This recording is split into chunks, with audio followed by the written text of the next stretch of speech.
Welcome back to Mr. Orth's Flip Classroom for Grammar, looking at sentence fragments. A sentence fragment is a part of a sentence that's made to look like it's a complete sentence. This usually means starting with a capital letter and ending with an end mark. Some common mistakes which create sentence fragments could simply be missing a subject. Everything else is there, the predicate is complete, but no subject is written in that sentence. Could be missing all or part of the verb. This might simply be the helping verb. Oftentimes it's overlooked as we edit our thoughts in our mind before we type them or write them down. There might only be a complete subject, possibly with a prepositional phrase or other phrases to go with it, but missing an actual action or linking part of the sentence. It could simply be incorrect punctuation. A period is placed where a comma should have been, for example. A conjunction is used to start a sentence, but it doesn't join anything.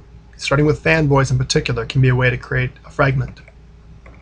How do we fix it? Well, make sure you find the subject and the verb. Make sure both the subject and the verb in the sentence are complete. Check that end marks are used properly.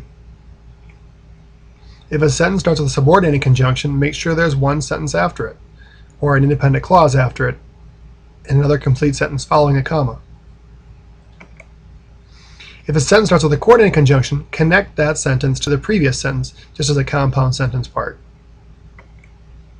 An example, the way you used to talk. You find a verb used and you find the word you, so it looks like it's a complete sentence. But what about the way you used to talk? Something's missing. The way you used to talk worried me. We find that really what we have is that's the complete subject, but there's no main verb. So we add that on, the sentence is now complete. Because we left them all. Compare that to because we left them all, comma, my parents couldn't find me.